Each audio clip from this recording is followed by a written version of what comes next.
자, 어쨌든 이제 너무 반갑습니다. 이렇게 뵙게 돼서 너무 반갑고요.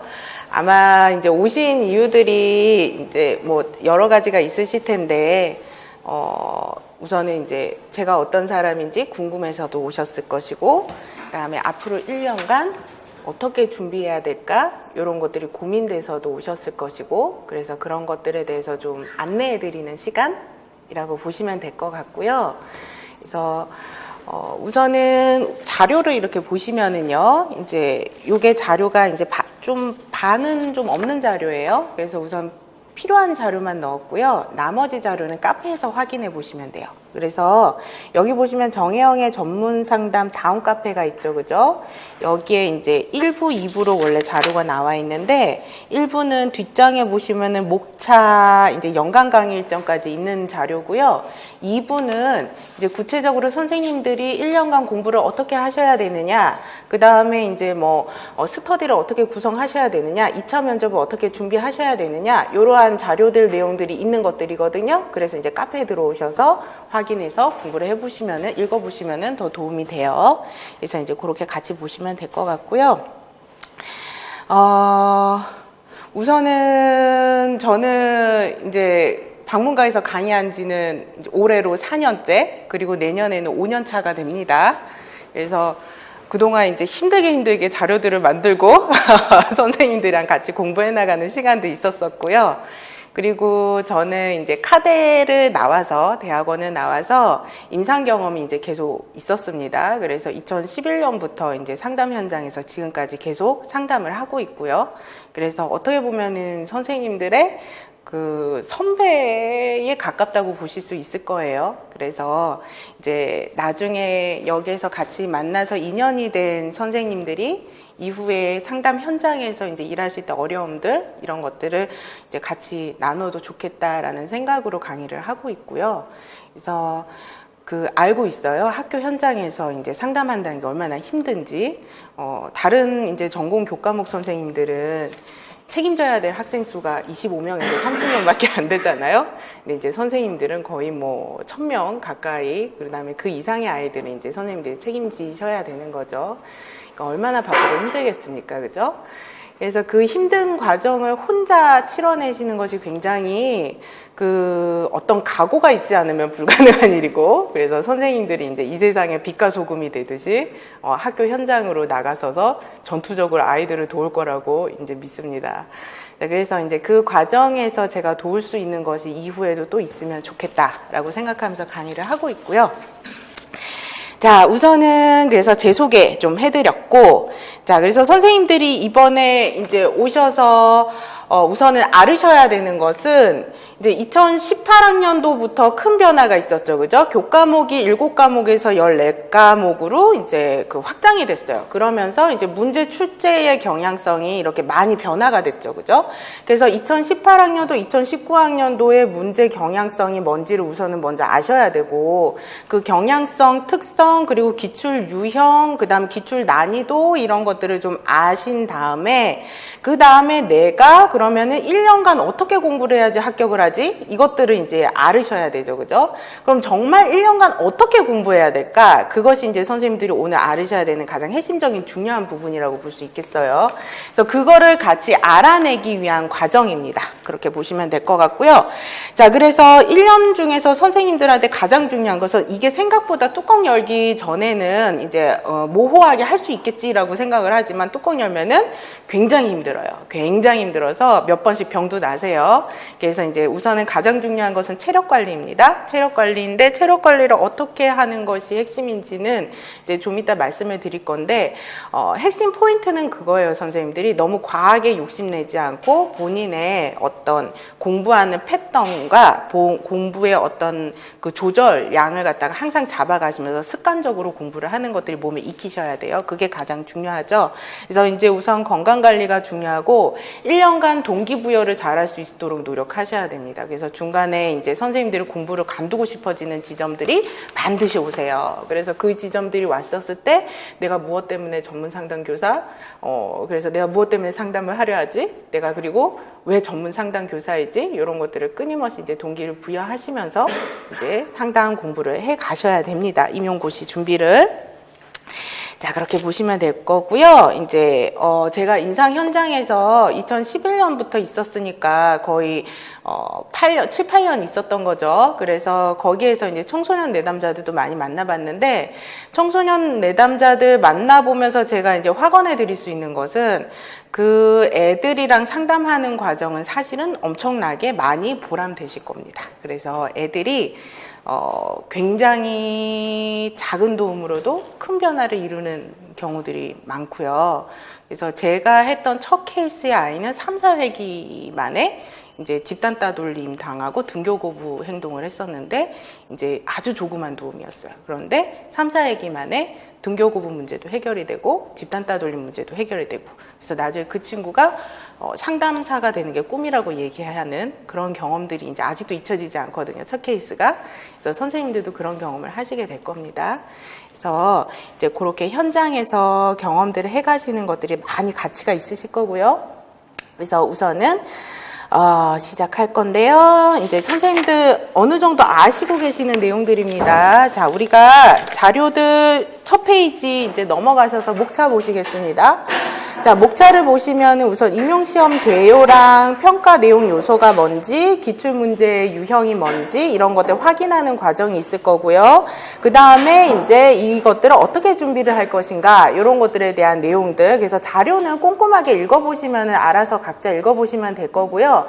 이제 중요하게 같이 확인해 볼 것들 이제 선생님들한테 말씀드리는 걸로 오늘 시간들을 갖도록 할게요. 자, 우선은 2019학년도 TO가 얼마나 났습니까? 575명 났죠, 그죠? 그래서 일반은 533명 났습니다, 그죠? 그래서 작년 TO가 564명 정도 났었죠, 그죠? 그래서 우리가 2019학년도에는 TO가 이제 많이 줄어들지 않을까 하고 걱정을 많이 했는데 비슷하게 TO가 났었고요, 그죠? 그리고 이제 경쟁률이 작년에는 3.07대 1, 3.07대 1이었는데 이제 올해는 3.45대 1로 전체 경쟁률이 나왔죠, 그죠? 그래서 경쟁률도 작년이랑 올해가 비슷한 수준입니다. 그죠? 올해 경쟁률이 가장 높게 나타난 지역은 어디일 것 같으세요? 우리 대충 짐작하잖아요. 서울입니다. 그래서 서울은 이제 3대 1로 이제 경쟁률이 낮고요. 가장 경쟁률이 낮은 지역은 어디일 것 같으세요? 대충 짐작이 되지 않습니까? 뭐 우리가 잘 안 가는 강원도나 제주도겠죠? 그렇습니다. 그래서 이제 강원도는 2.76대 1, 그리고 제주도는 2.88대 1 이렇게 나왔죠. 그죠? 경쟁률 차이가 요번에는 좀 지역 간에 조금 있었습니다. 작년에는 거의 없었거든요. 그런데 실제로 이 경쟁률 이제 겁내시지 않을 다른 전공 과목에 비해서는 경쟁률이 굉장히 낮은 거예요. 그런데 이제 겁 안 내셔도 되시는 게 실제로 이제 그 결시자들이 많습니다. 그래서 서울권 같은 경우에도 5점 몇 대 1이었다가 이제 결시자가 40몇 명이 이제 최종적으로 있어서 이제 4점 몇 대 1로 이제 오게 되는 거죠.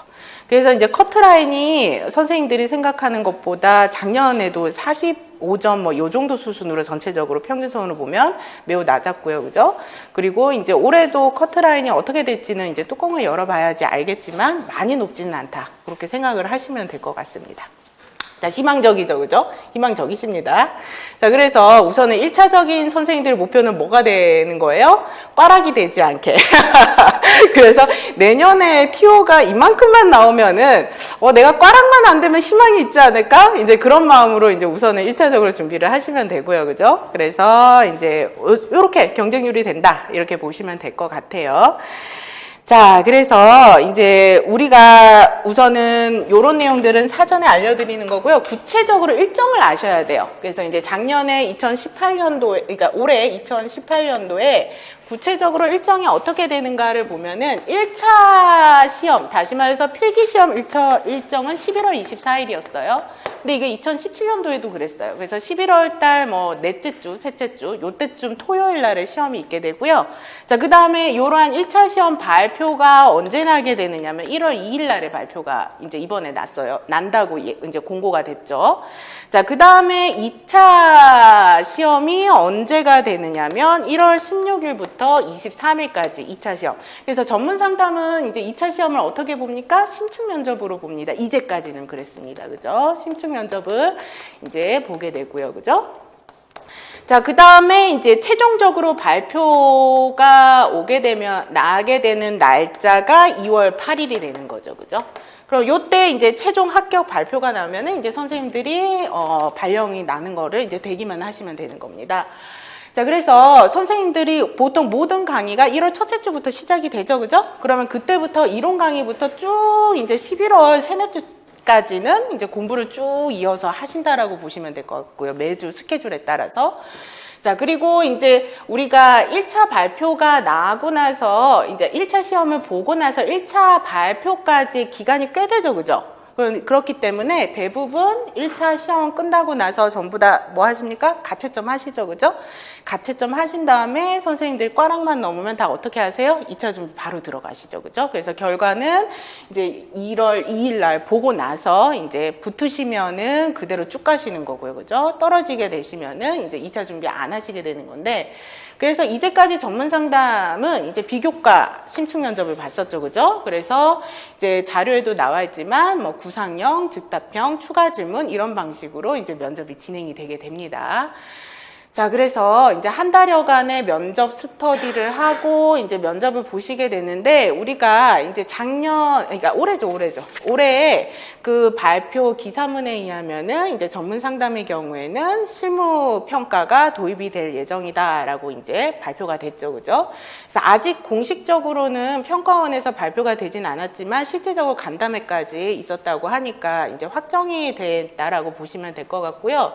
그 공고가 언제쯤 발표가 될지는 아직 알 수가 없죠. 그죠? 그래서 실질적으로 어떻게 이제 실무평가가 도입이 될지, 구체적인 시기와 내용이 어떻게 될지는 이제 그때 발표가 나는 것에 따라서 달라지는 거고요. 그죠? 그래서 여러 가지 설들이 있죠. 선생님들 이에 대한 여러 가지 설들이 있는데, 우선은 이제 확정된 것은 아무것도 없습니다. 그래서 간담회 결과에서는 보통 이제 사례 개념화랑 그 다음에 이제 시연 요런 것들을 하지 않을까라고 얘기를 하고 있는데 잘 알 수는 없고요. 보통 이제 청소년 상담사 자격증 시험이나 상담심리사 자격증에 이제 100% 들어가는 것은 사례 개념화입니다. 그러니까 선생님들이 이제 어떤 사례들을 갖다가 직접 즉시적으로 받아서 그 자리에서 사례 개념화를 해서 어떻게 상담 개입을 할지에 대한 설계를 하는 연습들은 기본적으로 되셔야 되지 않을까 싶습니다.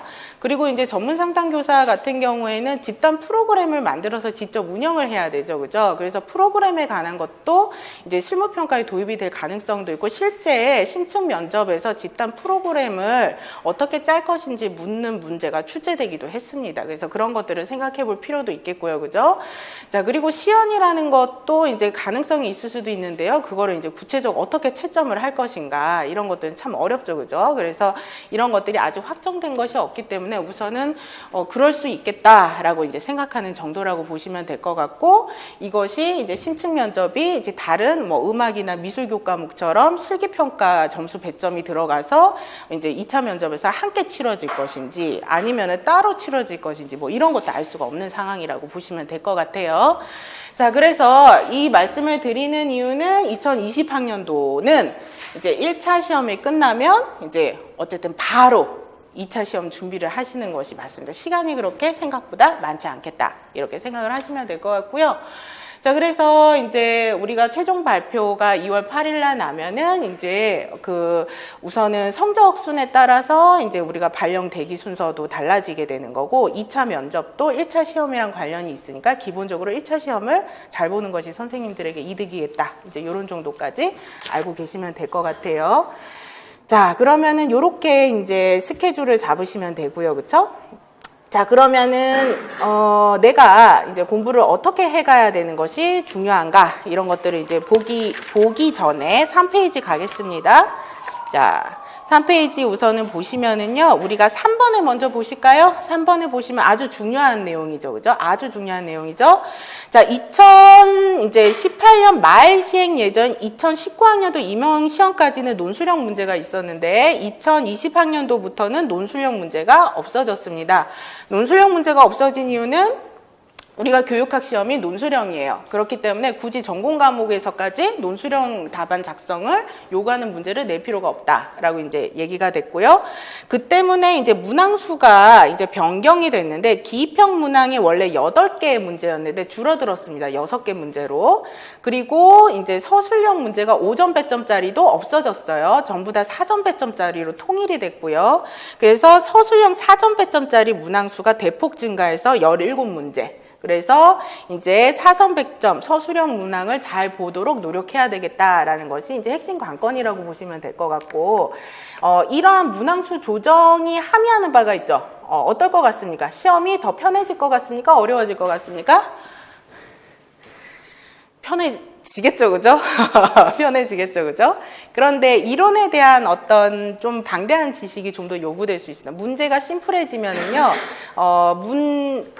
이론에 대한 심층적인 공부 능력이 생겨나서 난이도를 높이는 것이 아니라 얘네들의 조금 방대한 내용들의 지식적인 개념 이해와 특징 이해 중심으로 문제가 출제될 가능성이 높기 때문에, 그리고 최근 문제 출제 경향성이 하나의 제시문에 하나의 문항에 2가지 이론이나 2가지 국고의 영역이 복합적으로 들어가는 문제 출제 경향성이 있어요. 무슨 말씀인지 아시죠? 그래서 이제 예전에는 하나의 문제에 하나의 이론이 들어갔는데 요즘은 교과목이 14개 과목으로 늘어났으니까 14개 과목에서 23문항을 다 내야 되죠. 그죠? 그러니까 이러한 어려움 때문에 하나의 문항에서 2개의 이론이 들어가는 경우가 많고, 그래서 2019학년도에 눈에 띄게 달라진 점은 기입형조차도 답안이 2개씩 서술되는 문제들이 다수 출제됐다. 그렇기 때문에 선생님들이 기초 기본 개념을 정확하게 아는 것 중심으로 좀 내용들을 갖다가 이제 세밀한 부분까지 방대하게 보려는 노력으로 공부를 준비하셔야 되겠다. 이렇게 보시면 될 것 같습니다. 자, 그래서 이제 총 이제 전공 80점, 교육학 20점으로 100점 만점인 것은 그대로 유지가 됩니다. 그래서 이러한 변화 과정 잘 알고 계셔야 되고요. 논술형 없어진 것은 선생님들한테 매우 좋으신 거예요. 그래서 그렇게 보시면 될 것 같고, 부담이 없어지니까. 논술형 문제 하나 푸는데 30분 이상 들거든요. 그러니까 이제 선생님들 좋게 생각하시면 되고요. 자, 그래서 이제 4페이지, 5페이지의 내용은 그냥 읽어보시면 됩니다. 아까 이제 설명했던 내용들이거든요. 예, 선생님, 논술이 그동안 있었는지 물어보신 거죠? 예, 2019학년도까지는 논술형 문제가 B형의 마지막 문제로 시점 배점으로 이제까지 있었어요. 그래서 이제 그 논술형 문제가 시점 배점짜리가 이제 없어지는 거라고 보시면 되겠습니다. 예. 올해부터, 그러니까 내년 시험부터는 실기가 들어간다고 하는데. 네. 예, 선생님. 아까 이제 말씀드렸다시피, 예. 올해부터 요게 시행 공고가 확정이 된 것은 아니고요.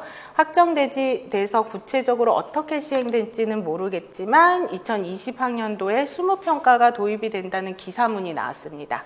그래서 우리가 이제 실무평가가 도입이 되겠다라고 알고 있고요. 그리고 간담회도 이미 치러졌다고 말씀을 드렸죠. 그죠? 그래서 강의 우선은 진행을 하고 질문은 끝나고 나면은 다 질문하실 시간을 드릴 거거든요. 그때 이제 원하시는 질문을 다 충분히 하실 수 있으십니다. 자, 그래서 5페이지 넘어가시고요. 6페이지 잠깐 같이 가보실게요. 그러면은 우리가 시험 범위가 어느 만큼 되느냐, 어떤 교과목을 공부해야 되느냐, 요거는 좀 미안해져요, 선생님들한테.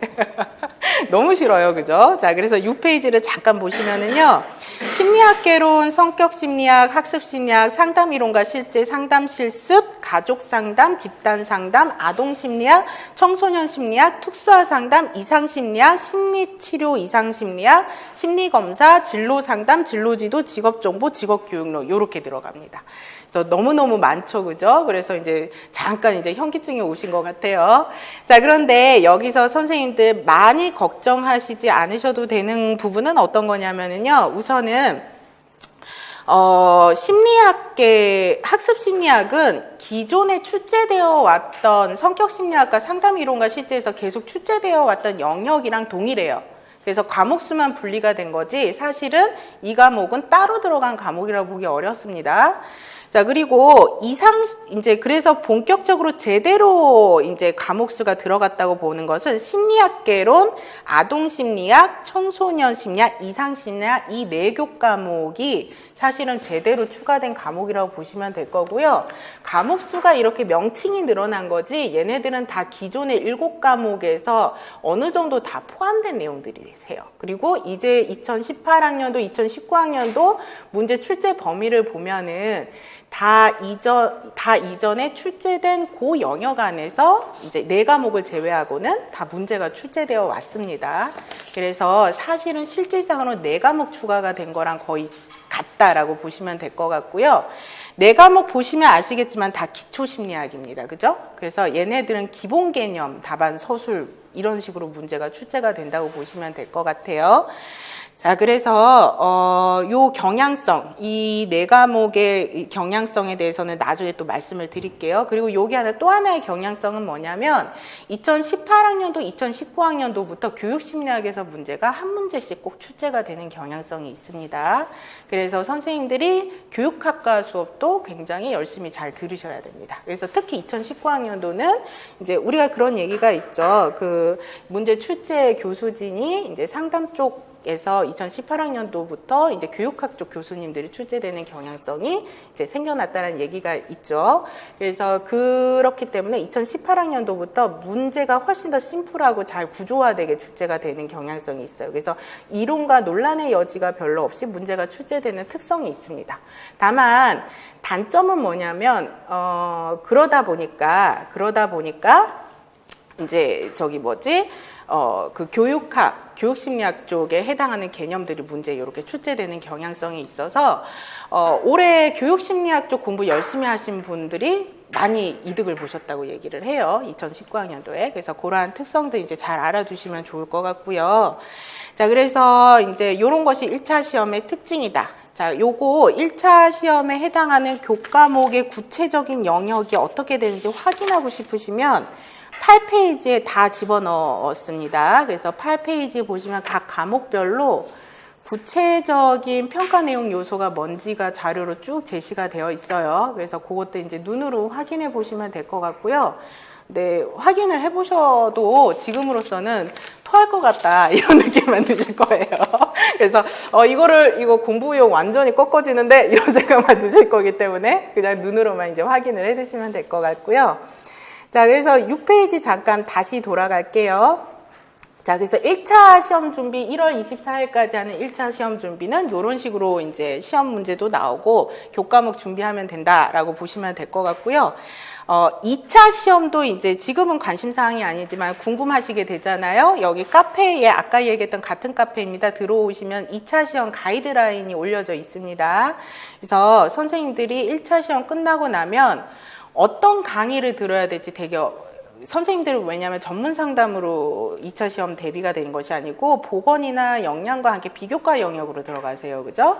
그래서 전문 상담사들에 해당하는 면접 질문이 사실은 아니에요. 그죠? 그래서 비교과 영역 교사 역량에 대한 질문들이 2차 면접에서 제시가 되고 이것을 평가하는 분들도 이제 학교 교육부장님이라던가 장학사님이라던가 이런 분들이 이제 평가를 하시는 심사위원으로 들어가시게 되는 거죠. 그래서 질문사항도 전공 질문 특성이 거의 없습니다. 그렇게 보시면 될 것 같아요. 그래서 2차 면접은 이제 그 전공 선생님들이 준비해 주시는 분들이 없는데요. 그래서 이제 어떤 강의를 어떻게 가이드를 잡아야 될지 고민이 많이 되셔요. 그래서 근데 거기에 자료가 자세히 나와 있습니다. 어떤 강의를 들으면 되는지, 어떤 교재를 사시면 되는지, 참고 서적은 뭔지, 기출 문제가 어떻게 출제가 됐는지, 그리고 스터디를 어떻게 구성하셔야 되는지, 스터디 방식을 어떻게 해야 되는지 구체적으로 나와 있으니까 그것까지 확인하시면 돼요.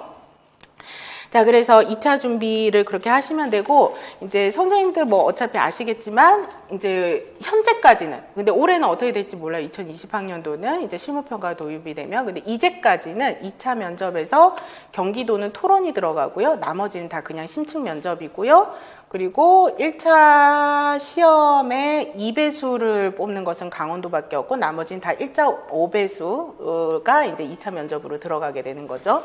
이제 그 정도까지 이제 알고 계시면 되고요. 자, 그래서 우리가 교과 영역 항목 구체적인 사항까지 같이 보셨죠? 자, 넘어가셔서 13페이지로 가십니다. 자, 그러면 이제 문제가 어떻게 나오는지 아셔야 되겠죠? 난이도가 뭐지? 유형이 어떤지 이렇게 아시면 되고, 이제 확인하시다시피 유형은 두 가지밖에 없어요. 어떻습니까? 기입형이랑 사전 배점 서술형, 요 두 가지밖에 없고요. 사전 배점 서술형이라는 것은 답이 몇 개라는 뜻이냐면 4개라는 뜻입니다. 이제 그렇게 한 문장씩 답을 요구하게 문제가 출제가 됩니다. 기입형의 경우에는 2점짜리 답 하나이거나 1점짜리 답 2개이거나 이렇게 출제가 됩니다. 그렇게 보시면 되고요. 자, 그래서 나머지 구체적인 내용들은 읽어보시면 되고, 13페이지를 잠깐 보시면 기입형이 총 몇 문제? 6문제. 그러니까 80점 중에서 12점밖에는 배점이 안 들어갑니다. 그러니까 이제 중요한 건 4점 배점짜리 서술형이죠. 그리고 기입형은 아시다시피 알면은 맞고 모르면 틀리는 거예요. 그래서 이거는 뭐 이론의 여지가 없이 아는 만큼 맞는 거고요. 그래서 지금 선생님들 풀어보신 분도 있고 처음 보시는 분도 있으실 거예요. 근데 한번 풀어봅시다. 13페이지에 2019학년도 전공 A 6번 문항의 심리학개론에서 이제 나온 문제고요. 요 라자러스의 스트레스 대처 방식 이제 한번 그냥 읽어만 보시면 좋겠어요. 그죠? 알지 않으면 풀 수가 없기 때문에, 기입형 특징이 그렇기 때문에 한번 보세요.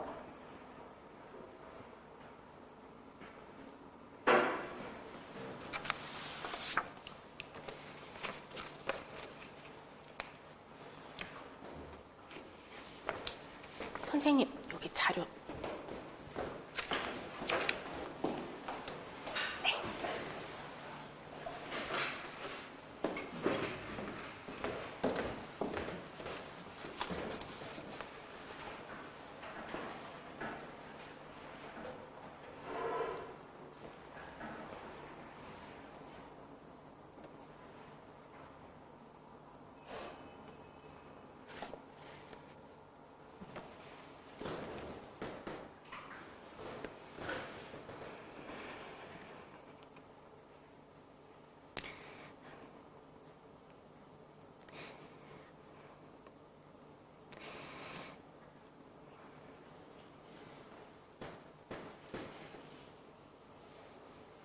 네. 나중에 기출문제 분석 강의에 들어가시면 본격적으로 설명을 드리겠지만, 문제 문항 구성 방식은 항상 동일하거든요. 그래서 항상 전문 상담 교사가 누구누구라 대화하는 내용이다, 사례 개념 하는 내용이다. 그래서 문제 출제 90% 이상, 95% 이상은 다 사례로 출제가 됩니다. 제시문은. 자, 그리고 나서 이론가 이름이 나옵니다. 라자러스와 포크먼. 처음 보는 뭔가 낯선 이름이죠. 그죠? 자, 이런 이론가 이름이 나왔을 때 처음에 이제 딱 압박을 받으시고요. 자, 그 다음에 이제 대처 방식 뭐지? 이러면서 이제 이 이론에 대한 기억을 떠올려야 됩니다. 내가 그 이론에 대해서 기억하고 있으면 맞출 가능성이 있고요. 그 다음에 모르면 틀리는 거죠. 그래서 전문 상담 인고는 선생님들의 암기력을 상당히 테스트하는 공부일 거다라고 생각하시면 돼서 암기에서 시작해서 암기로 끝납니다. 그렇게 보시면 될 것 같고요. 그래서 어떻게 암기를 잘하는가도 이따가 말씀을 드릴게요. 그래서 요 스트레스 대처 방식을 근거해서 써라라고 하는데, 요거 두 가지가 이제 문제 중심형 대처 방식이랑 정서 중심형 대처 방식이 있는데, 간단하게 얘기하면 우리가 시험에 임박했을 때 스트레스 막 받아가지고 술 먹고 게임에 빠지는 사람이 있죠, 그죠? 그러면서 아 불안해, 겁나 이렇게 얘기하면서 이제 정작 공부는 안 하는 사람 있죠. 이런 사람들을 정서 중심형 대처라고 얘기합니다. 자, 그 다음에 아 스트레스 받아 그러니까 공부를 더 열심히 해야지 해서 이제 공부 계획 삼고 문제집 더 사고 이제 공부하는 사람, 이런 사람들을 문제 중심형 대처라고 그러는데, 이제 기억에 해당하는 것이 정서 중심형 대처에 해당하죠. 스트레스를 받으니까 자꾸 게임을 해요. 그리고 니은에 해당하는 것을 이제 좀 더 집중해서 외우려고 해요라니까 문제 중심형 대처 방식이죠. 자, 심리학계론의 스트레스에 해당하는 문제가 출제가 되고요. 한 번도 출제된 적이 없는 부분이고요. 그러니까 이제 뭐냐면은 어디서 출제될지 모르는데 여기서 출제가 된 거죠. 이제 요 문제가 다수 있었어요. 드웨게 이론, 라자로스의 대처 방식 이론, 순행감사, 역행감사의 이론, 그 다음에 기대가치 이론에 대한 문제, 그 다음에 수용 전형 문제도 올해 핵심 가치로 이제 6문제 나왔고요. 그래서 선생님들이 이제 당황하게 하는 문제들 많이 출제가 됐는데 그 중에서 한 문제라고 보시면 될 것 같습니다. 자, 그래서 이제 뒤에 그 기입형 예시 유형별로 여러 가지 제시가 됐으니까 관심 있으면 한 번씩 풀어보시면 되겠고요. 아, 이런 거구나 라고 생각하시면 되고, 키워드 집어넣는 문제 유형이다 라고 보시면 될 것 같아요. 자, 그 다음에 뒤로 넘어가겠습니다. 자, 그러면 서술형이 어떤 거냐 한번 이제 좀 궁금하게 봐야 되겠죠, 그죠? 자, 그래서 요거는 2019학년도가 아니고 2018학년도 서술형 문제인데요. 18페이지로 가시겠습니다. 자, 18페이지로 가시겠습니다.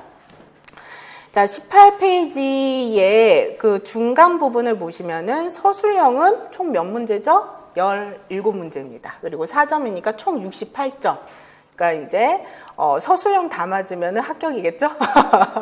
자, 그래서 이제 요거 보시면 될 것 같고요. 밑으로 가보시면은 2018학년도에 이제 그 문제 출제가 어떻게 됐었는지 한번 확인해 보시면 되는데, 아시는 분도 있고 모르시는 분들도 있을 것 같아서 한번 이제 시간 드릴 테니까 풀어보세요.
요게 이제 5점 배점짜리 문제가 예시로 제시되어 있는데 사실은 이제 없어진 문제죠. 이제는 없어질 문제입니다.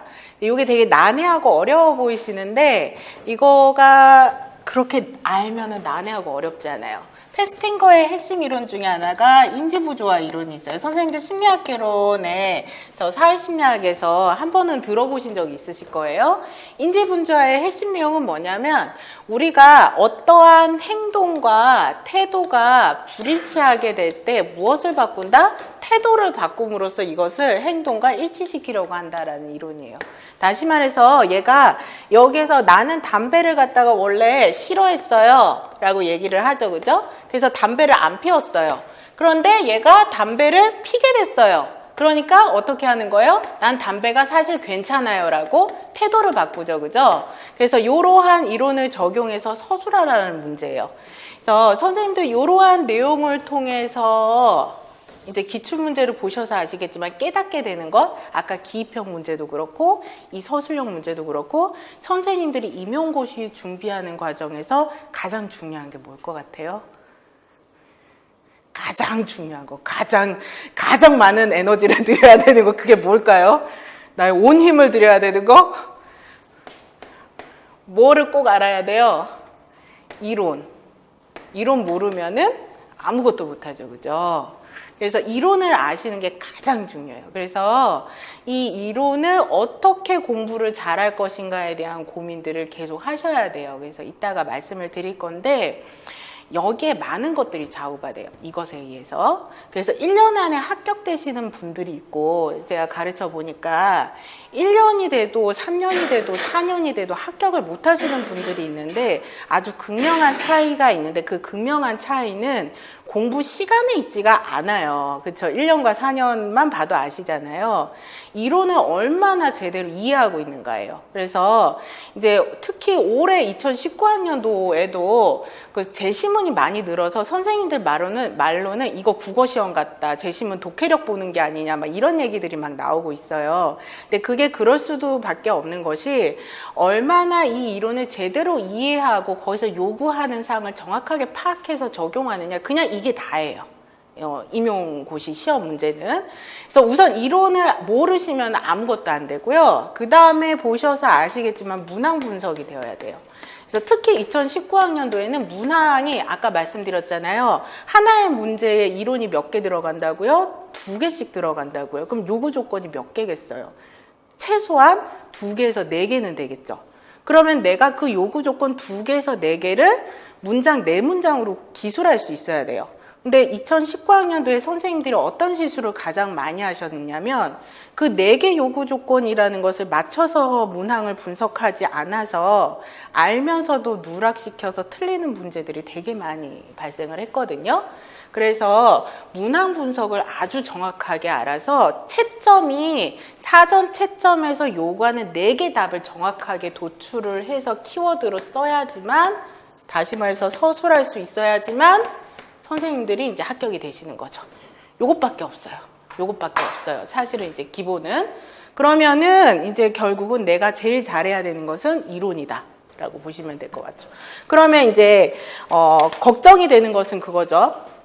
얼마만큼의 양을 얼마만큼의 깊이로 공부를 해야 하는가, 이게 이제 가장 걱정이 되시는 부분일 거고, 이 방대한 14과목의 압박이 있기 때문에 더 그러실 겁니다. 그래서 이어서 그 말씀을 드리게 될 건데요. 이제 20페이지부터 이후는 이제 서술형 문제에 대한 예시 문항이니까 이제 한 번씩 그냥 한번 읽어보시고 풀어보시면 되고요. 자, 뒤로 넘어가셔서 이제 쭉 문제들 넘어가시면은 유형별로 넣어서 양이 좀 많아요. 쭉 넘어가셔서 33페이지 가십니다. 강의 일정은 모든 강사들이 거의 동일해요. 1개월부터 6개월, 다시 말해서 6월 말까지는 다들 이론 강의 하세요. 그래서 이론 강의가 들어가고 그 다음에는 문제풀이가 들어가고 그 다음에 모의고사가 들어가요. 그렇게밖에는 시간 구성을 할 수가 없어요. 그러면 1개월에서 6개월까지 선생님들이 이론 공부를 하시는데 이론 공부를 할 때 이 방대한 양을 계속 공부하다가 보면은 나중에 내가 뭐 하고 있지라는 생각이 들 때가 있어요. 정말 그렇거든요.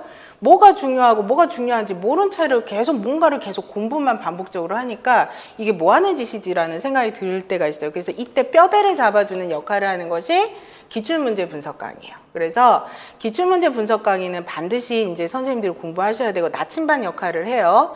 그래서 기존에 어디서 많이 출제되어 왔더라 이걸 아셔야 되잖아요. 그리고 어떻게 출제되어 왔더라 아셔야 되잖아요. 그걸 기출문제 분석 강의를 통해서 아시는 거죠. 그죠? 그래서 33페이지를 잠깐 이제 기출문제 분석 강의를 하실 때, 할 때 이렇게 제가 분석 자료를 제시가 되는데요. 예시입니다. 그래서 분석 자료가 이런 식으로 되는 거죠. 5년도부터 18학년도까지 이제, 내년에 제시가 되는 건 19학년도까지겠죠. 유흥 이론에서 성격심리학이라는 교과목에서 유흥 이론은 보시면 아시겠지만 2005년도부터 2005년 특시까지 어떻습니까? 계속 출제가 됐죠. 그러면 이 유흥 이론은 성격심리학에서 가장 중요하구나. 유흥이 가장 빈출도가 높습니다. 자, 그런데 이 유흥 이론이 16년도부터 18학년도까지 3년간 출제가 안 됐어요. 19학년도에 출제될 가능성이 높을까요? 낮을까요? 높겠죠? 그래서 19학년도에 무슨 문제가 출제가 됐습니까? 개성화 실현이랑 그 다음에 자기 원형 문제가 출제가 됐죠. 그래서 자기 원형 문제랑 개성화 실현이 문제로 출제가 안 된 지 오래됐기 때문에 그리고 안 됐기 때문에 선생님들이 원형 문제랑 개성화 실현 잘 봐두시라 했는데 이번에 출제됐습니다. 그래서 이런 것들을 분석 강의가 해주는 역할을 한다는 거죠. 나침반 역할을 해줘요. 뭐가 중요하고 뭐가 중요하지 않은지 이런 것들을 해준다는 거죠. 자, 반두라 이론도 마찬가지로 반두라 이론에서 맨날 나오는 것은 자기효능감이랑 관찰학습이에요. 그런데 그 이론, 자기효능감이랑 대리강화, 관찰학습이 맨날 문제로 2005년도부터 2015년 특시까지 나왔죠. 얘는 하나에서 10까지 뜯어봐야 되죠. 그죠? 네, 3년간 출제가 안 됐어요. 그죠? 그런데 2019학년도에 출제가 됐죠. 대리강화랑 자기효능감이. 그래서 이런 것들이 이제 선생님들한테 나침반 역할을 해준다는 거죠. 자, 그러면 밑에 마르시아 이론을 한번 보세요. 2006년에 한번 출제가 됐었어요. 그죠? 아주 오랫동안 출제가 안 됐죠. 잊어버리고 있었다가 한 번에 2016년도에 한번 딱 출제가 됐어요. 근데 마르시아 이론은 굉장히 심플해요. 한 번 출제가 되면 더 출제되기가 어려운 그런 이론이에요. 그래서 얘가 출제가 당분간은 조금 어려울 수도 있겠다. 이런 것들 우리가 좀 보면서 내가 어디에 공부에 힘을 더 실을까 덜 실을까를 판단하실 수가 있다라는 거죠. 그죠?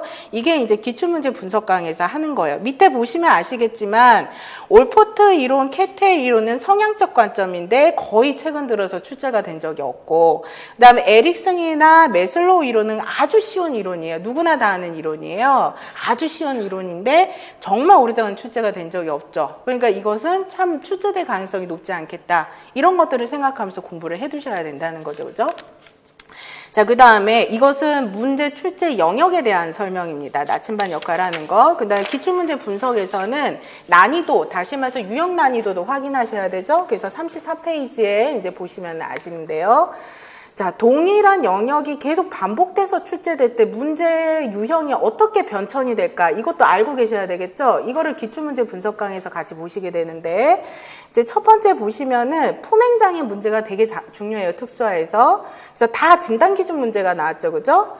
그래서 잠깐 보시면 아시겠지만 2010년도는 객관식, 2012년도는 객관식 문제였기 때문에 품행장애 객관식 문제가 진단 기준이 뭔지 잘 판단했는지를 알아보는 문제가 출제가 돼요. 그런데 계속 진단 기준 문제가 나오고 뒤로 잠깐 넘어갑니다. 35페이지에 2017년도 품행장애 문제는 진단 기준, 문항을 한번 읽어볼까요? 전문 상담 교사가 민철을 상담한 내용이다. 정신질환의 진단 및 통계평람에 근거할 때 민철에게 해당하는 진단명을 쓰고 진단 기준을 충족하는 문제 행동 3가지를 서술하라 이렇게 나오잖아요. 그래서 진단 기준을 암기하고 났었을 때 그것을 사례의 그 진단 기준을 제대로 파악했는지를 묻는 문제가 이렇게 서술이 되는 문제가 나왔죠. 그죠? 자, 그런데 2018학년도에 품행장애 문제가 또 출제가 됩니다. 근데 난이도가 그러면 2017학년도랑 비슷하거나 그보다 높을 거라고 예상을 하셔야 돼요. 그랬을 때 2018학년도 품행장애 문제는 어떻게 출제가 되느냐면 뒤로 넘어가 보시면 36페이지입니다. 작성 방법에서 나오듯이 다음 기억 미음에서 연령적 중복 진단에 부합하지 않은 내용 3가지를 찾아 그 이유를 설명할 것. 다시 말해서 ADHD와 반사회적 성격 장애와 품행 장애 3가지 진단 기준을 알고 연령에 대한 설명 중 틀린 부분을 찾는 문제가 출제. 상당히 난이도가 당시 최고로 높았던 문제예요. 이렇게 문제가 출제가 되고 그 다음에 품행장애 A형에 대한 거, 아동기 발병형, 그 다음에 청소년기 발병형 품행장애 특성을 서술하라. 이렇게 최고 난이도의 문제가 출제가 됐죠. 그래서 이것이 시사하는 바가 뭐냐. 우리가 기존에 14과목 확장됐을 때 기존의 교과목 아시죠? 성격심리학, 상담이론과 실제, 그 다음에 집단 가족, 그 다음에 특수화, 진로, 심리검사. 요 7과목은 기존의 출제 문제 영역에서 난이도가 가장 최근에 어떤 수준으로 중복 출제된 것들이 있을 거 아니에요. 그 정도 문제 난이도가 출제가 될 거다 예상하면서 7과목을 공부하신다는 것은 7과목은 심화 공부, 그죠? 교과목 공부를 하실 때 나머지 새로 추가된 과목 기초심리학 4개라고 결과적으로 4개라고 말씀드렸죠. 이상심리학, 심리학개론, 그 다음에 청소년 심리학, 아동 심리학은 기초 개념 이해, 그죠? 기초 개념 이해 서술 정도로 공부를 하시는 것. 그래서 이렇게 우선 방향을 잡으실 수 있다는 거죠. 그래서 기출 문제 분석은 이렇게 선생님들이 공부를 어느 만큼의 양으로 무엇에 더 중요도를 부여하면서 어떻게 공부를 해야 되는지 방향 잡아주는 역할을 하시는 뼈대 역할을 하기 때문에 꼭 들어보셔야 되는 거. 그래서 이렇게 우선은 강의도 구성이 되고 공부가 그게 가장 기본이다라고 생각하시면 돼요. 자, 그러면은 37페이지부터 뭐가 있느냐면 이건 그냥 안내만 해드릴게요. 읽어보시면 되는데 우리가 2014학년도는 기입형 서술형 논술형이 처음으로 시행된 해라 문제가 별로 그렇게 자리 잡지 않은 때예요. 그래서 2015학년도부터가 중요하다고 하면 그때부터 5년간 어떤 영역에서 각 과목별로 문제가 출제가 되어 왔는지를 그냥 쭉 써놓은 거고요. 그래서 39페이지를 가봅니다. 그래서 39페이지를 가보시면 2019학년도에 임용고시 출제 영역이 각 과목별로 어떻게 문제가 출제가 됐는지를 보실 수가 있겠어요. 그래서 간단하게 보시면은요, 선생님들 23문제인데 14과목이에요. 그죠? 그러면 우리가 그냥 계산해 보면은 한 과목당 문제가 몇 개 출제가 되겠어요? 2개 정도 출제가 되겠죠. 그죠? 근데 논술형이 있었잖아요. 그러니까 거기는 이제 3문제가 사실은 들어가 있다고 봐야 되겠죠. 시점 배점이니까. 이제 그렇게 봐야 되겠죠. 그죠? 자, 이런 식으로 봤었을 때, 그러면은 2개씩 출제가 되는데 반드시 문제가 많이 출제되는 과목이 있어요. 예를 들면 작년, 올해 많이 출제된 건 가족 상담이에요. 그리고 작년에 가족 상담보다 많이 출제된 건 상담이론과 실제예요. 그럼 한 과목에서 4개씩 출제가 되거나 3개씩 출제가 되면 어떤 과목은 어떻겠습니까? 아예 출제 안 되는 과목이 있어요. 작년에는 아동심리학에서 하나도 출제가 안 됐고요. 올해는 이제 이상심리학에서 하나도 출제가 안 됐어요. 그래서 올해 이상심리학 공부한 선생님들이 눈물을 흘렸어요.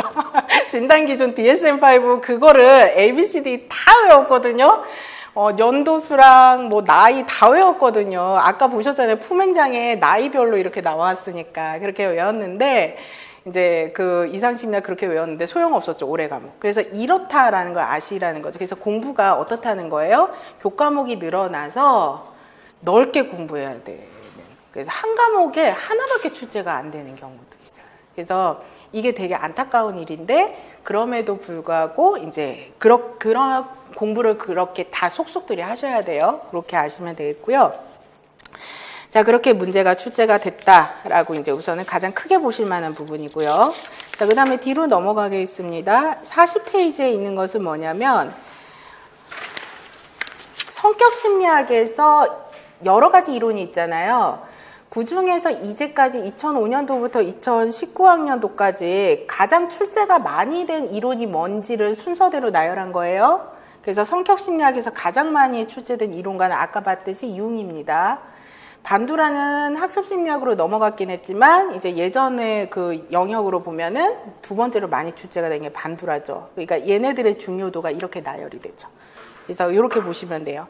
상담심리 이론 및 실제는 정신분석, 행동수정, 개인심리학, 현실치료 이런 데서 문제가 많이 출제가 됐어요. 그래서 이렇게 어떤 게 중요한지를 그리고 경향성이 과목별로 어떠한지를 아셔야 돼요. 이게 과목별 경향성이 또 있어요. 문제 출제 경향성이. 예를 들면 가족상담 같은 경우에는 모든 이론이 100% 다 중요해요. 그래서 가족 상담은 처음부터 끝까지 다 꼼꼼하게 공부를 해두셔야 되는 거죠. 그런데 성격심리학과 상담이론과 실제는 중요한 것에서 빈출이 되고 안 되고가 있는데 이상하게 매해 교과목이 늘었음에도 불구하고 성격심리학이랑 상담이론과 실제에서 새로운 이론이 꼭 한두 개씩 매해 출제가 돼요. 예를 들면 성격심리학에서는 이제 더 이상 뭐 새로운 교과목 심리학개론이나 아동심리학에서 이론이 출제가 새로운 게 나오니까 더 출제가 되지 않아도 되잖아요. 기존의 거에서 출제가 돼도 되는데 작년부터 올해까지 계속 성격심리학은 이론이 확장이 돼요. 그래서 올해 같은 경우에는 2개 이론이 나온다던가 상담이론과 실제에도 수용전념이 처음으로 출제가 됐다거나 이런 특성들이 있다. 이제 그런 것들도 알고 계셔야 되고요. 그래서 그런 것들이 출제되는 성격과 상담 이론의 경향의 특성은 뭐냐면 최근 중요하게 하는 이론적 경향의 이론들은 문제로 이렇게 출제가 됩니다. 수용 전념, 마음챙김처럼 이제 그러한 경향성을 이 과목마다 있기 때문에 심리검사도 마찬가지로 다 경향성이 있어요. 그래서 그런 것도 기출문제 분석 강의에서 확인하시면서 공부하셔야 돼요. 그래서 이제 그런 것들에 따라서 공부를 해 가시면 된다라고 보시면 될 것 같고요. 자, 그래서 44페이지 가십니다.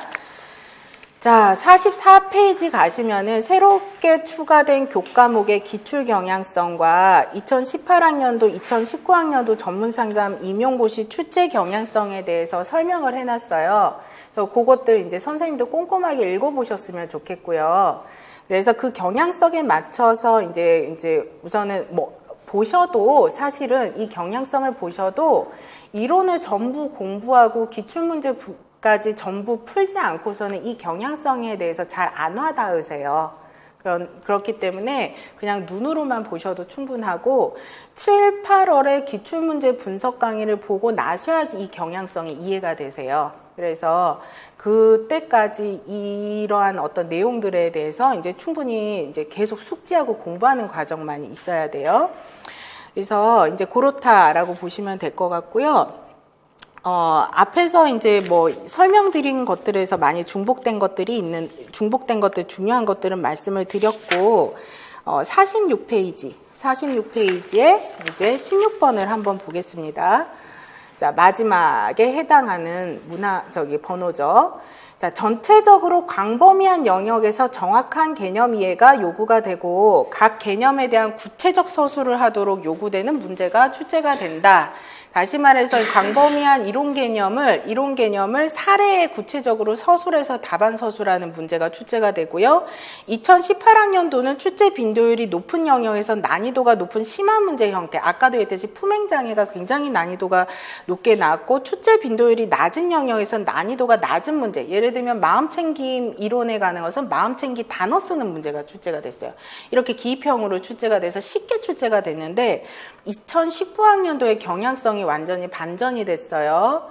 그래서 처음 나오는 수용전념 이론에서 6가지 핵심 가치를 이론이 나오고 그것을 사례에 다 적용하라는 식으로 문제가 나오거나 드웨게 이론을 사례에 적용하라는 문제가 나오듯이 처음 출제가 된데도 난이도가 높게 출제가 되고요. 기존에 출제된 영역은 평이하고 난이도가 낮게 출제가 됐어요. 그래서 이러한 경향성에 대해서는 2020학년도에 아까 말씀드렸다시피 이제 문제 출제가 우선 뚜껑이 열어봐야지만 정확하게 앞으로 어떻게 될지 알겠다.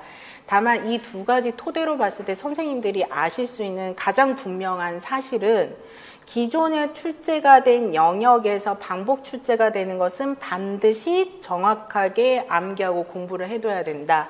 왜냐하면 아주 못해도 기존 출제 영역에서 50%에서 60%는 문제가 출제가 돼요.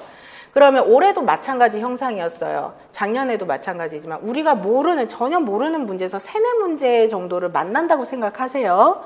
만나는데 그럼 걔네들을 제외하고 내가 기존에 출제된 7과목 영역에 해당하는 50-60% 문제를 정확하게 맞추시면 선생님들이 최소한 이제 전공시험에서 55점 정도는 받으실 거 아니에요. 그러면은 교육학이랑 해서 선생님들이 65점 이상을 받으시면 합격권에 충분히 들어가시게 되잖아요. 그죠? 그렇기 때문에 우선 1차적으로는 기존에 출제된 영역을 정확하고 확실하게 공부해 둔다는 것이 이제 선생님들의 공부 첫 번째 해야 될 기초고요.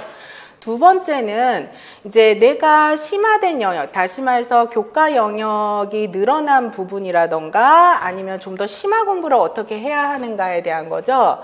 기존의 7과목에서 심화 공부는 모의고사나 문제풀이 강의를 통해서 심화가 되십니다. 그래서 거기에서 자연스럽게 적용하다 보면 심화 공부가 되게 되시고요. 그래서 그 과정을 통해서 얻어가시면 되고, 그 심리학개론이랑 이상심리학이랑 아동심리, 청소년심리학, 기초심리학 같은 경우에는 주요 이론별로 정확하게 개념 이해들을 하시면 되는 거예요. 그래서 걔네들 아까 말씀드렸다시피 넓고 개념 중심적으로 정확하게 이해하시라 그랬잖아요. 그래서 그 공부 전략으로 이제 공부를 해가시면 된다라고 우선은 방향 굵게 잡으시면 되겠습니다.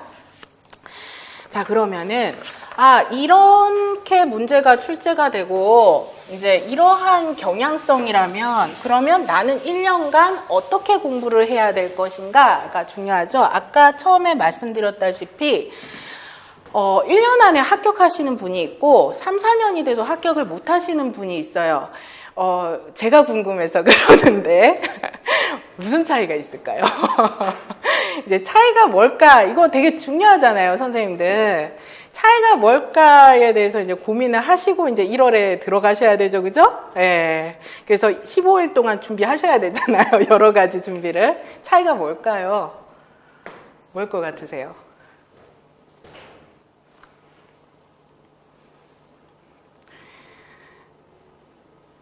저는 생각보다 수용성이 보기보다 넓은 사람이라서 뭐 막 던지셔도 네 그렇습니다라고 대답하는 사람이라서 막 던지셔도 돼요.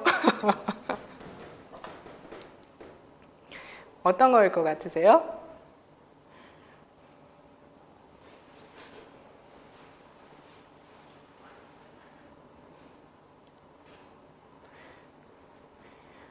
말씀을 하시고 싶으시나 말이 안 떨어지시죠, 그죠?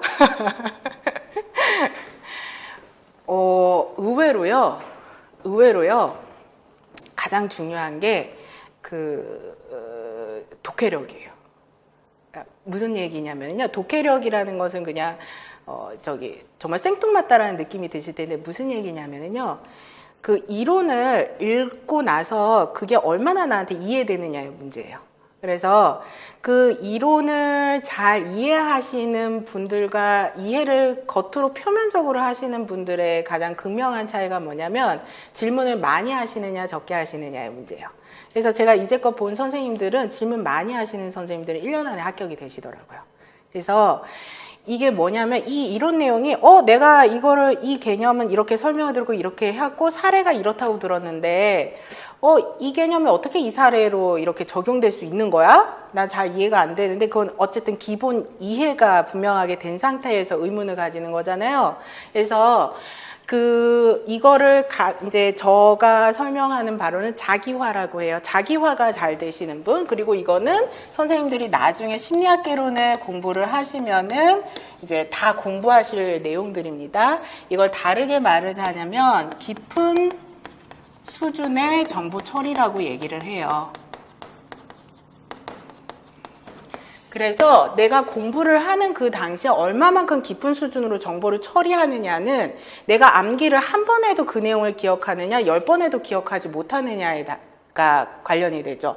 선생님들이 거치례로 어떤 이론을 이해를 하시면 10번을 같은 내용을 봐도 암기를 못하세요. 그런데 한 번에 그 내용을 제대로 이해하시면 깊은 수준의 처리가 되셔서 다음에 보실 때 아주 속속들이 기억이 나시거나 한 번, 두 번 제대로 보시면 다음에 그 기억이 남아있게 되세요. 그래서 깊은 수준의 처리를 하시는 거죠.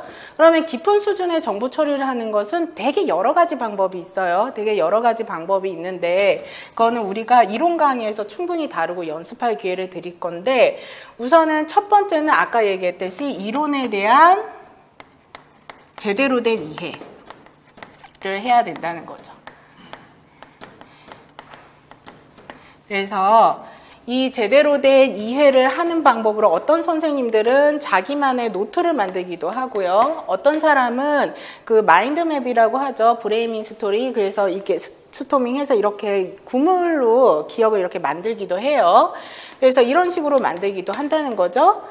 그래서 이러한 것들을 그 개념을 잘 이해하고 나면은 이걸 어떤 거에 적용하는 거예요? 자기 일상적인 삶에서 사례 적용을 하시는 거죠.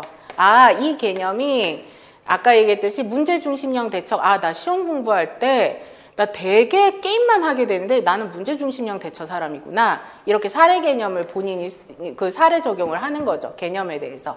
인간에 대한 학문이니까 우리가 다 적용할 수 있잖아요. 그죠? 우리 삶에서.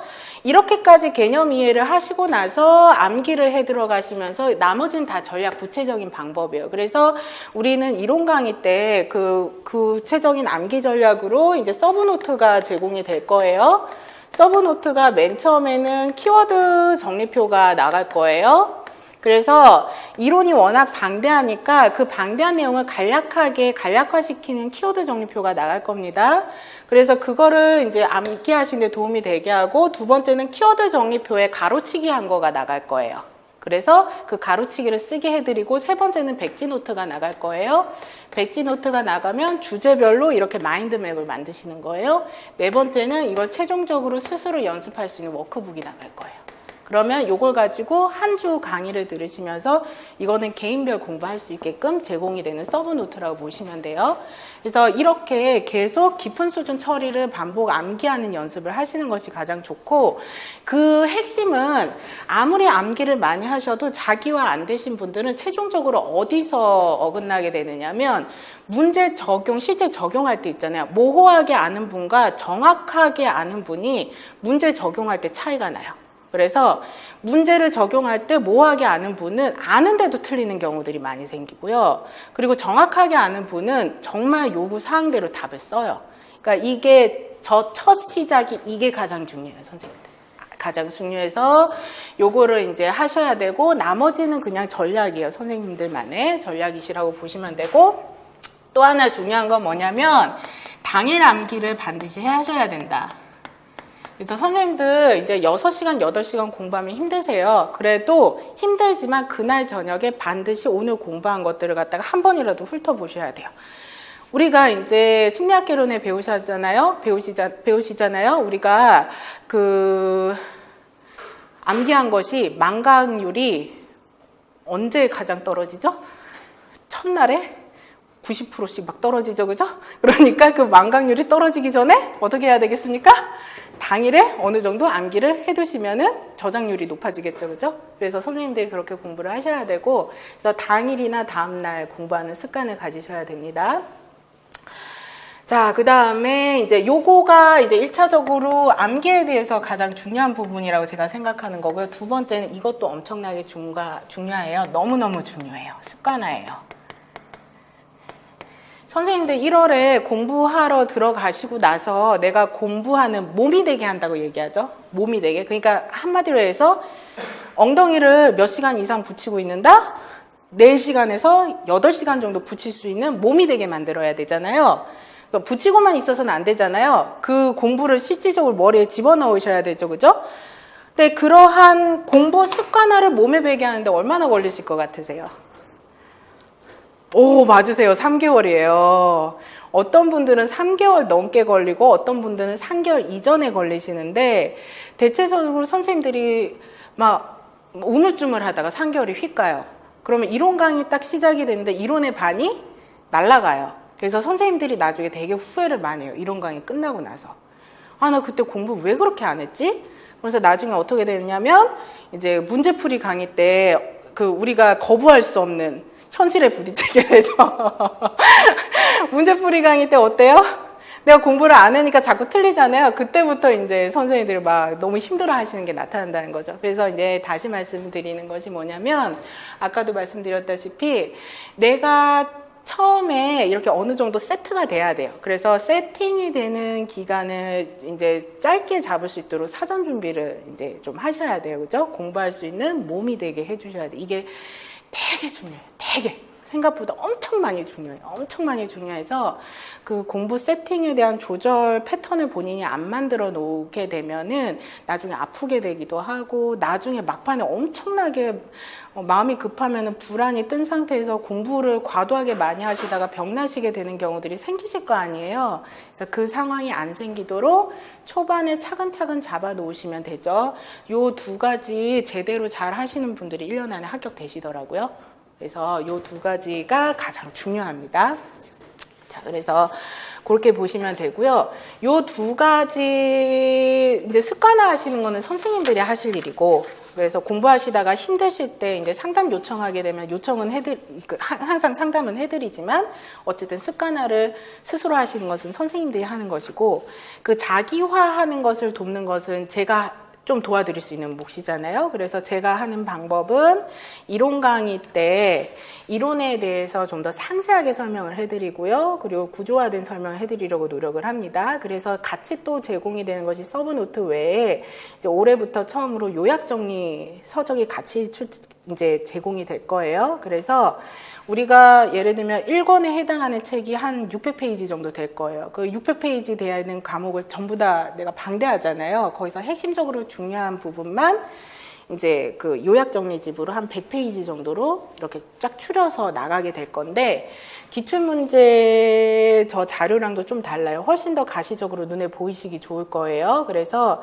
제 책의 특징은 뭐냐면, 기출 반복 출제된 개념은 빨간색으로 나오고요. 연도 표시가 옆에 되어 있고요. 기출문제 유형이 나와 있고, 중요한 부분은 파란색으로 표시가 돼요. 그래서 이제 그 가시적으로 우선 보시기 좋게 해놓고, 요약 정리도 그렇게 되어 있어요. 그리고 옆에 그 요약 정리가 왼편으로 된 개념 옆에 최근 2005년도, 2015년도부터 2019학년도까지 기출문제 하나씩 넣어드려요. 그래서 수업 시간에 어떻게 할 거냐면, 이론 강의를 하고 난 다음에 거기에 해당한 기출문제 풀어볼 만한 것을 그 자리에서 이론 공부하고 나서 풀어보는 시간들을 잠깐씩 가질 거예요. 이거가 중요하다고 생각한 이유는 뭐냐면, 아까도 말씀드렸다시피 선생님들이 이론만 계속 쭉 공부하다 보면 내가 얼마만큼 어떻게 공부해야 되는지 잊어버리면서 공부를 하세요. 그리고는 내 방향을 상실한 채 내가 뭐하고 있지라는 생각이 드는데, 기출문제를 한 번씩 넣어드리고 그 다음에 기말고사도 볼 거거든요. 2달 이론 끝나고 나서 그 실제 모의고사 같은 기말고사를 꼭 보셔야지만 현실 감각이 생기시기 때문에, 그래서 그거를 이제 한 번씩 같이 풀어보면서 이론 공부가 될 거라고 생각을 하시면 되겠습니다. 그래서 그렇게 이론 강의가 6개월 되시는 거예요. 그래서 선생님들이 강의를 통해서 내용에 대한 깊은 수준의 정보 처리로 그날 이해가 어느 정도 되시면, 문제까지 푸시니까 적용까지 깊은 처리 수준이 되겠죠. 깊은 수준을 처리하는데 가장 좋은 방법 중에 하나가 이해도 있지만 문제 푸는 거예요. 그래서 요 적용과 이해를 같이 함께 하시고 나서 서브노트로 일주일간 자체 공부를 하시고요. 그죠? 그리고 당일날 스터디도 할 겁니다. 그리고 나서 그 다음 주 오게 되면 형성평가 시험을 볼 겁니다. 그래서 시험 보고 그 다음에 기말고사 보고, 그렇게 6개월이 간다고 보시면 돼요. 그리고 기출문제 분석 강의로 나침판 잡고 그 다음에 문제풀이 강의부터는 계속 문제 푼다라고 생각하시면 되고, 심화 공부를 하신다고 생각하시면 돼요. 그래서 그렇게 1년을 보내게 되실 거다 이렇게 생각하시면 되고, 아까도 말씀드렸다시피 1년 안에 합격하시는 분들 요 두 개가 잘 되시는 분들이고요. 그리고 조금 더 희망찬 말씀을 드리자면, 1년 동안 놓치지 않고 어쨌든 공부를 해가시면은 올해 봤더니 선생님들이 꽈락이 안 되시더라고요. 그래서 선생님들이 아까도 말씀드렸다시피 그 말씀 드렸잖아요. 기존에 출제된 어떤 주요 개념 정확하게 그것만 알고 계셔도 55점을 받으세요라고 말씀드렸잖아요. 그러니까 걔네들만 정확하게 하셔도 55점 받기 때문에 공부를 너무 힘들어서 막 놓치는 날이 있다 하더라도, 그래서 막 괴로운 날이 있더라도 그냥 놓지만 않고 1년을 쭉 가시면 선생님들이 꽈락을 안 하시더라고요. 그래서 그렇다라는 것을 안 상태에서 공부를 해 가시는 겁니다. 그래서 그렇게 생각을 하시고 이제 1년 잘 보내시고 그러면 1년 안에 합격되실 겁니다. 그래서 그렇게 전문 상담은 경쟁률도 낮죠, 그죠? 그리고 이제 결시자들도 꽤 있다고 생각하면 이번에 강원도는 거의 뭐 꽈락만 아니면 합격이 될 거라는 얘기가 돌 정도예요. 그렇기 때문에 선생님들이 이제 내년 TO가 어떻게 날지는 모르겠지만 뭐 이렇게 대폭 줄진 않을 거예요. 그래서 정부 정책이기 때문에, 그래서 선생님들이 그렇게 생각하고 이번 1년을 잘 보내서 이제 이 정부가 우리를 뽑겠다고 했을 때 이참에 합격해야지라는 마음으로 내후년 되면 어떻게 될지 몰라라는 마음으로 이제 1년 잘 보내시기를 바랍니다. 그래서 우선은 제가 설명드릴 수 있는 부분은 다 설명을 드렸고요. 여기서 이제 어떻게 불안을 처리하고 어떻게 공부 전략을 할 것이고 요 좀 더 상세한 내용들 아까 말씀드렸다시피 카페에 다 적어놔 드렸습니다. 가서 보시면 되고요. 54페이지 나와 있죠. 54페이지 거기 뒤에 어떤 항목이 카페에 있는지 항목 1번부터 12번까지 있습니다. 그래서 그 항목에 대한 내용들 다 쓰여져서 올라와 있으니까 들어와서 이제 궁금하시면은 보시면 되고요. 이제 스터디는 하시는 게 좋습니다. 특히 내가 혼자서 공부할 자신이 없다 하시는 분들은 반드시 스터디를 하시고, 이번에도 그 아까 말씀드렸다시피 이제 공부를 이렇게 막 자기화와 습관화가 안 돼서 너무 힘들어 하시면서 그렇지만 놓지 않았던 선생님들이 그들끼리 모여서 스터디를 오래 하시더니 다 꽈락을 넘기시더라고요. 그래서 이제 내가 혼자서 안 되면 친구들이랑 동료랑 해야지라는 마음으로 해가시면 되니까 그 스터디를 어떻게 할 것인지에 대한 내용도 들어가 있어요. 그래서 그런 것도 한번 카페에 오셔서 읽어보시면 되겠습니다. 자, 여기까지 하고 이제 마무리 하겠습니다. 그리고 이제 그 남은 시간 동안 선생님들 질문 받겠습니다.